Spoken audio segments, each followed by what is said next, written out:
ಕಾಶ್ಮೀರದಲ್ಲಿ ಉಗ್ರರ ಅಟ್ಟಹಾಸ ಮುಂದುವರೆದಿದೆ. 30 ಜನ ಅಮಾಯಕರನ್ನು ಬಲಿ ಪಡೆದಂತಹ ಉಗ್ರರು ನರಮೇಧವನ್ನು ಸೃಷ್ಟಿ ಮಾಡಿದ್ದಾರೆ. ಅದರಲ್ಲಿ ಬೆಂಗಳೂರಿನಲ್ಲಿ ಕೂಡ 2 ಮೃತಪಟ್ಟಿರುವಂಥದ್ದು. ಅದರಲ್ಲಿ ಒಬ್ಬರು ಮಧುಸೂದನ್ ಅನ್ನುವಂಥವರು ಕೂಡ ಈ ಒಂದು ರಿಚಿಸ್ ಗಾರ್ಡನ್ನಲ್ಲಿ ವಾಸವಾಗಿದ್ದರು. ಸೊ ಅವರ ಸ್ನೇಹಿತರು ಕೂಡ ನಮ್ಮೊಟ್ಟಿಗಿದ್ದಾರೆ. ಅವರ ಒಂದು ಒಡನಾಟ ಹೇಗಿತ್ತು ಅನ್ನೋದ್ರ ಬಗ್ಗೆ ಕೇಳಿ ತಿಳ್ಕೊಂಡು. ಸರ್ ನಮಸ್ತೆ. ಮಧುಸೂದನ್ ಅವರು ಇಲ್ಲ ಅನ್ನುವಂಥ ಒಂದು ವಿಚಾರ ಕೂಡ ನಿಮಗೆ ಹೇಗೆ ಗೊತ್ತಾಯಿತು? ಈ ರೀತಿಯಾದಂಥ ಪ್ರಕರಣಗಳ ಬಗ್ಗೆ ಏನು ಹೇಳ್ತೀರಾ ಸರ್? ಸರ್, ಮಧುಸೂದನ್ ಅವರು ನಮ್ಮ ರಿಚಸ್ ಗಾರ್ಡನ್ ನಿವಾಸಿ ಆಗಿದ್ದರು. ಅವರು ಮತ್ತು ಅವರು ಸಾಫ್ಟ್ವೇರ್ ಕಂಪ್ನಿನಲ್ಲಿ ಕೆಲಸ ಮಾಡ್ತಾಯಿದ್ರು. ಅವರ ಪತ್ನಿ ಕೂಡ ಸಾಫ್ಟ್ವೇರಲ್ಲೇ ಕೆಲಸ ಮಾಡ್ತಾಯಿದ್ರು ಅನ್ನೋ ವಿಷಯ ಗೊತ್ತೆ. 2 ಮಕ್ಕಳಿದ್ದಾರೆ ಅವರಿಗೆ. ಈ ವಿಷಯ ಬೆಳಗ್ಗೆ ನಮ್ಮ ಸ್ನೇಹಿತರು ಅವರ ಆಪೋಸಿಟ್ ಹೌಸ್ ಅವ್ರ ಮನೆಯವರೇ ನಮ್ಗೆ ಹೇಳಿದರು, ಈ ಥರ ಮಧುಸೂದನ್ ಅವರು ಕಾಶ್ಮೀರ ಪ್ರವಾಸಕ್ಕಂತ ಹೋಗಿದ್ದಾರೆ, ಅಲ್ಲಿ ಉಗ್ರರು ಅಟ್ಯಾಕ್ ಮಾಡಿದ್ದಾರೆ ಅನ್ನೋ ವಿಷಯ ಗೊತ್ತಾಯಿತು. ಅವಾಗ ಅದೇ ಅವ್ರು ಹೇಳಿದ ಮೇಲೆ ನಮಗೂ ಈ ವಿಷಯ ಗೊತ್ತಾಗಿತ್ತು. ಸರ್, ಎಷ್ಟು ವರ್ಷ ಆಗಿತ್ತು ಅವರು ಇಲ್ಲಿ ಲೇಔಟಿಗೆ ಬಂದು? ಈ ಅಸೋಸಿಯೇಷನಲ್ಲಿ ಯಾವ ರೀತಿ ಪಾಲ್ಗೊಳ್ತಿದ್ರು? ನಿಮ್ಮ ಜೊತೆ ಯಾವ ರೀತಿ ಒಡನಾಟ ಇತ್ತು ಸರ್ ಅವ್ರದ್ದು? ಸರ್, ಮಧುಸೂದನ್ ತುಂಬ ಮೃದು ಸ್ವಭಾವದ ವ್ಯಕ್ತಿ. ಅವರು ಇಲ್ಲಿಗೆ ಬಂದು ಒಂದು 10 ವರ್ಷಗಳು ಆಗಿರ್ಬೋದು, ಆಗಿದೆ 10 ವರ್ಷ ಆಗಿದೆ. ಅವರು ಪ್ರತಿ ನಮ್ಮ ಕಾರ್ಯಕ್ರಮ, ಗಣೇಶ ಉತ್ಸವ ಇರಲಿ, ಕನ್ನಡ ರಾಜ್ಯೋತ್ಸವ ಇರಲಿ, ಯಾವುದೇ ಕಾರ್ಯಕ್ರಮಗಳಿದ್ದರೂ ಕೂಡ ಅವರು ಭಾಗವಹಿಸ್ತಾಯಿದ್ರು. ತುಂಬ ಒಳ್ಳೆಯ ಮನುಷ್ಯ.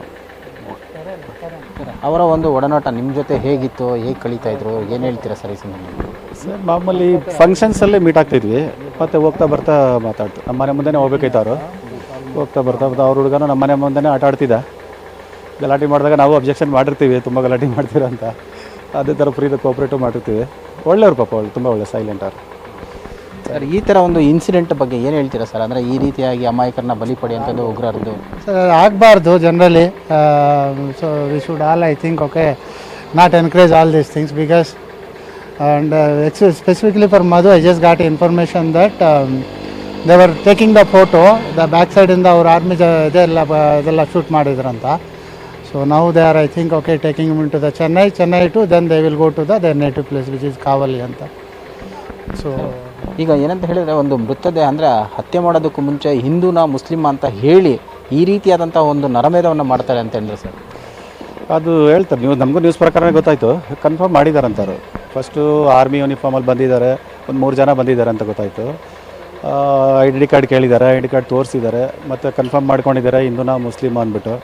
ಹಿಂದೂ ಅಂತ ತಕ್ಷಣ ಹತ್ರದಿಂದನೇ ಶೂಟ್ ಮಾಡಿದ್ದಾರೆ. ಹತ್ರದಿಂದನೇ ತಲೆಗೆ ಶೂಟ್ ಮಾಡಿ ಸಾಯಿಸಿದ್ದಾರೆ ಅಂತ. ಈಗ ಅವ್ರ ಕುಟುಂಬಸ್ಥರ ಜೊತೆ ಏನಾದರೂ ನಿಮ್ಮ ಕಾಂಟ್ಯಾಕ್ಟ್ ಇತ್ತು ಸರ್? ಅವ್ರ ಪೇರೆಂಟ್ಸು ಅಥವಾ ಅಂತ? ಪೇರೆಂಟ್ಸ್ ಇರಲಿಲ್ಲ, ಅವ್ರು ಮಾತ್ರ ಗೊತ್ತು ನಮಗೆ. ಯಾಕಂದರೆ ಅವ್ರ ಮನೆ ಇದ್ದಿದ್ದಿಲ್ಲಲ್ವಾ. ಊರಿನವ್ರು ಯಾರು ಗೊತ್ತಿರೋ ನಮ್ಗೆ ಗೊತ್ತಾಗಲ್ಲ. ಫಂಕ್ಷನಲ್ಲಿ ನಮ್ಮ ಜೊತೆ ಕ್ಲೋಸ್ ಮಿಂಗಲ್ ಆಗ್ತಾಯಿದ್ರು. ಎಲ್ಲದಕ್ಕೂ ಕೋಆಪ್ರೇಟ್ ಮಾಡ್ತಾಯಿದ್ರು. ಏರಿಯಾ ಪ್ರೋಗ್ರಾಮ್ಸು, ಏರಿಯಾ ಕೆಲಸಗಳಲ್ಲಿ mingle ಆಗ್ತಾಯಿದ್ರು. Yeah, I just used to meet him, in the walking and all, right? So, and his daughter is writing JEE just now. I think we are waiting for results or something. So, his daughter is also, studying with my daughter actually. So, it is really shock to see the messages in the morning actually. It's really very bad actually. Should act on this. ಇವಿಷ್ಟು ಕೂಡ ಅವ್ರ ಸ್ನೇಹಿತರ ಮಾತುಗಳಂದರೆ, ಪ್ರತಿನಿತ್ಯ ಕೂಡ walking ಹೋಗುವಾಗಾಗಿರ್ಬೋದು, ಬೇರೆ ಬೇರೆ ಕಾರ್ಯಕ್ರಮಗಳಾಗ್ಬೋದು, ಮಾಡುವಂಥ ಸಂದರ್ಭದಲ್ಲಿ ಎಲ್ಲರೂ ಕೂಡ ಜೊತೆಲಿ ಭಾಗಿಯಾಗ್ತಾ ಇದ್ರಿ. ಈ ರೀತಿಯಾದಂಥ ಒಂದು ಸುದ್ದಿಯನ್ನು ಕೇಳ್ತೀವಂತ ನಿರೀಕ್ಷೆ ಕೂಡ ಮಾಡಿರಲಿಲ್ಲ.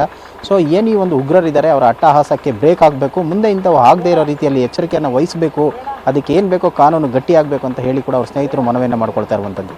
ಕ್ಯಾಮ್ರಾ ಪರ್ಸನ್ ಜೈನ್ ಜೊತೆ ವೆಂಕಟೇಶ್, ಪವರ್ ಟಿವಿ, ಬೆಂಗಳೂರು.